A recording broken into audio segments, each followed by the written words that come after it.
All right, so you'll notice that this next chapter is highly related to the previous one.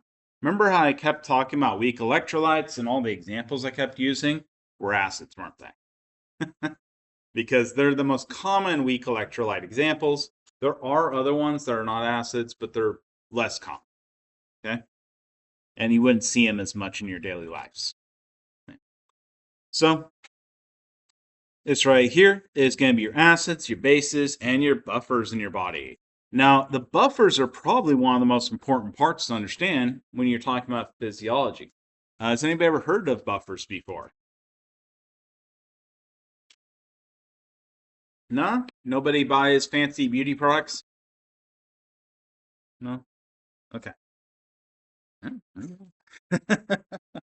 Yeah, so if you look at most bottles like decent, nice shampoos, conditioners, that sort of thing, you'll see buffered on them. And it's because they have buffer systems to make sure that it's not too acidic or basic. Okay. Also, soaps, the same thing. You may have noticed a lot of soaps. It's easy to build up basic or hydroxide from when we made soap. You add buffer to it, it'll take care of that problem. And so most soaps are buffered as well, at least the nice ones. Okay, so let's get some definitions. The pH just going to refer to the level of acidity in solution. Specifically, it's a negative log concentration of the H plus. Okay. How many people have had logs in your math so far? Yeah, some. Okay, that's fair. Okay, and so the big important thing to understand about this is that a single unit of pH is times 10 concentration. Okay, so going from pH 2 to pH 1 is a 10 times increase in concentration at pH 1, right? If we look at going from like pH 4 to pH 1, it's 1,000 times increase in concentration. So when we're talking about these, a difference of like doubling the concentration is just not a lot of difference. Okay? A difference of 10 times is only a single unit change. Right? This is actually kind of an interesting thing that most people don't understand about binding. So this information came out a lot during COVID, right? It has a 30% increase in binding. Does that sound good? No. Binding is measured also on a logarithmic scale. And so a 30% increase in binding is like a bad joke. Like that shouldn't have even gotten a separate patent. That's actually a minuscule change. So again, life is going to operate under very strict pH conditions for most forms of life, though there's very certain types of like families of organisms that actually operate under very crazy pH conditions. Has anybody ever seen Yellowstone? Yeah, on TV, something. Okay. You ever see how it has like those rings of color around the water? And it has like a sulfury smell? Okay, now, well, you didn't see the smell, but you get the idea. That Yellowstone rings actually is because there's certain types of bacteria that live under those extreme temperature and acidity conditions. Okay? Kind of interesting. So proteins are going to change their shape and their ability to function if your pH and your surroundings change. So if your blood becomes too acidic or too basic, your proteins will actually stop functioning properly. Okay? So our body fluids, including the blood, urine, are going to contain compounds. These compounds are going to be buffers. Actually, the main buffer system in our body isn't really intentional. It's actually a result of how we transport CO2 as carbonic acid. So again, as we maintain our pH with buffers, as we exercise, as our breathing rates change, we're going to actually change the pH levels. This buffer system is going to resist those changes. Okay. If our pH gets too low, does anybody know what that's called? Anybody ever seen that happen to somebody? Where they had to go in the hospital? Acidosis. Okay. It's actually a pretty dangerous condition. Okay, so let's talk about some definitions. Acids. The Swedish chemist Savant Arrhenius described acids as substances that dissociate, producing hydrogen ions in water. And so that will be H plus when dissolved in water.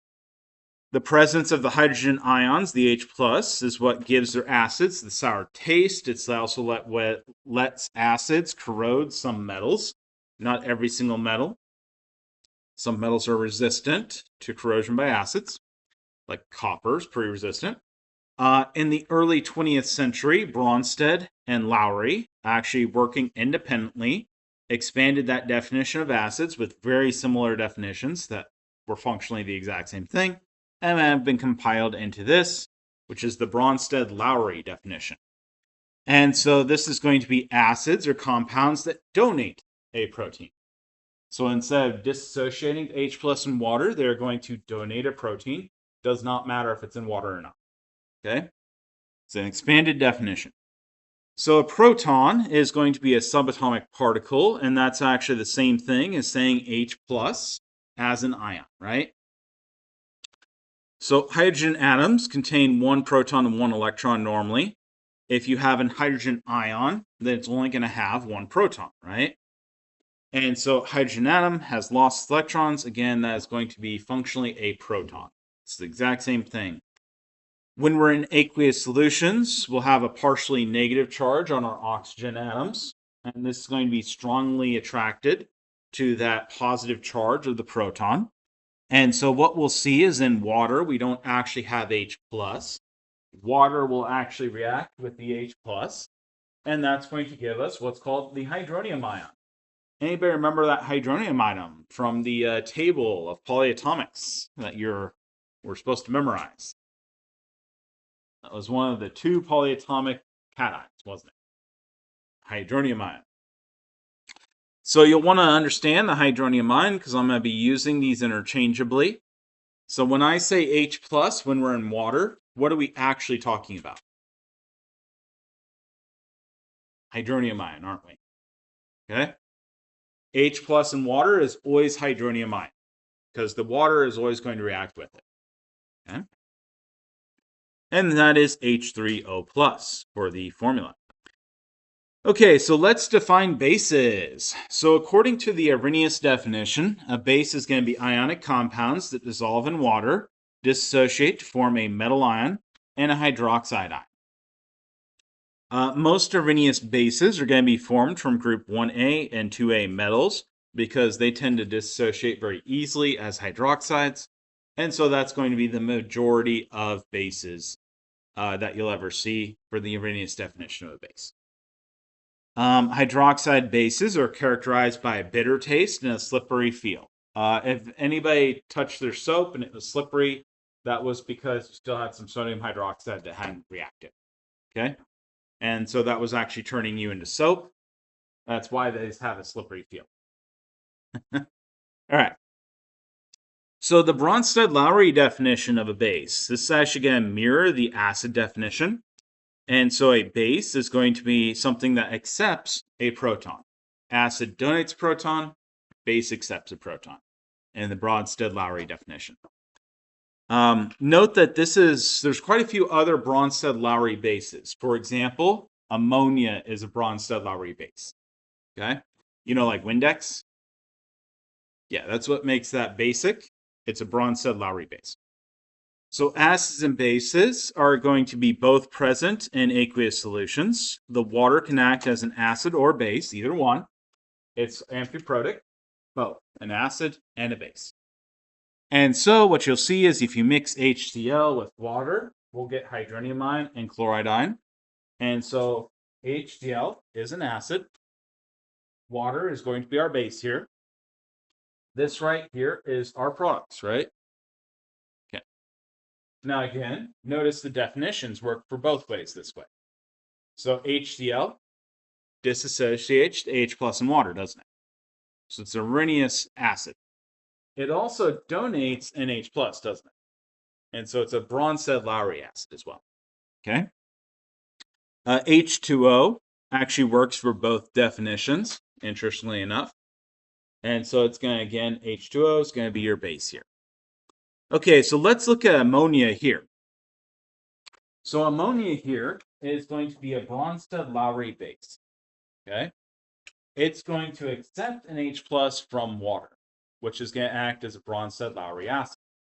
Okay, and that gives us our product, NH4 plus and OH minus. Okay, now notice that they don't actually fulfill the definition of the Arrhenius base, does it? Because it doesn't dissociate into OH minus. Okay, so the definition that your book gave you, which is a fine definition for Arrhenius bases, it doesn't fulfill this in this case. Okay. Okay, so let's talk about strong acids. Strong acids are going to be something you're best off just sort of memorizing. There's only 7 of them, so it makes life fairly easy if you just memorize these, so the second you see them, you go, oh, that's a strong acid. Okay. So strong acids are going to completely 100% dissociate in water. Notice the strong part actually saying to you strong electrolyte, isn't it? So this is a strong electrolyte. Dissociates completely 100% in water. Okay. That's actually what makes that a strong acid that dissociates completely in water. This is going to form the hydronium ion and ionides right here. This is the chloride. These right here are the strong acids. So the perchloric acid, sulfuric acid, hydroiodic acid, hydrobromic acid, hydrochloric acid, and nitric acid. What you'll notice is they are actually, if you look at your periodic table, this right here is your halogens, isn't it? See how those are those middle 3 halogens? Okay. These right here are the Cl, S, and the nitrogen with the maximum number of oxygens on. Okay. And so it's actually not a lot of things to remember. They're actually really similar. You only have to remember like 3 things here, and you'd have the whole pattern. Okay. Okay. Now let me point out that this one right here has a 2 there. It has 2 hydrogens. The first lost proton here is a strong acid. The second one is not a strong acid. That's a weak acid. Okay? So if you try to lose the second proton, that's not going to come off easy. Right. Now, what do we notice here is most of these acids are pretty reactive, but they're not necessarily the most dangerous reactive thing. You have HCl in your stomach right now, right? Okay? So every time that you burp and throw up, you're throwing HCl around. Okay? Not exactly the most dangerous things in the world. Has anybody ever watched Breaking Bad? Okay. What does Walter White want to get rid of dead bodies and is super dangerous and melts through the floor? HF, hydrofluoric acid, right? That's incredibly dangerous, super reactive, reacts with glass. It'll actually melt through glass. And so that is not a strong acid. It does not break apart completely in solution. It's a weak acid, in fact. Weak and strong are not about reactivity. Okay? They're not about danger. They're about dissociation in water. Okay? Strong acids dissociate 100%, right? A weak acid doesn't dissociate 100%. Most of it will stay together. Acetic acid, vinegar is a weak acid. Okay? And so is HF. Now again, if an acid only partially dissociates, about 5% is the norm here. That is a weak acid. Some examples of this is actually vinegar right here. So that's acetic acid. And what we'll see is that that is, again, going to be a weak acid. HF will also be a weak acid. This should have been an equilibrium symbol, by the way. For some reason, like, PowerPoint really hates those symbols and will, like, delete them out of my slides every now and then. There must be 2 different symbols you can put in that are equilibrium symbols, and yeah, if they're not a picture, it deletes them sometimes. Yeah, I think it's the different years, the different versions. Anyway, so here we see hydrochloric acid, fully dissociated, strong acid, right? Here, acetic acid, weak acid, only partially dissociated. Okay. So strong bases, here we have NaOH, that's known as sodium lye or soda lye. That's the same one you guys use, the sodium hydroxide, right? That's a strong base, okay? And these are going to be very commonly used in, say, household products, like, for example, oven cleaners and drain openers. Anybody know why sodium hydroxide can be used really well as an oven cleaner? Okay, so most of the stuff that's going to be dirtying ovens is oils, isn't it? Greases. And so what would sodium hydroxide do to grease or oils? Turns it into soap, doesn't it? Yeah. So it works really well to clean grease off because it literally reacts and turns it into soap, doesn't it? So Arrhenius bases, some examples of these are going to be lithium hydroxides, potassium hydroxide, sodium hydroxide, and calcium hydroxide. These are all strong bases. They dissociate completely, 100% in water. This is going to give you your aqueous solution of a metal ion and a hydroxide ion. Some bases only partially dissociate. Again, about 5% is the norm here. And that's going to be your weak bases.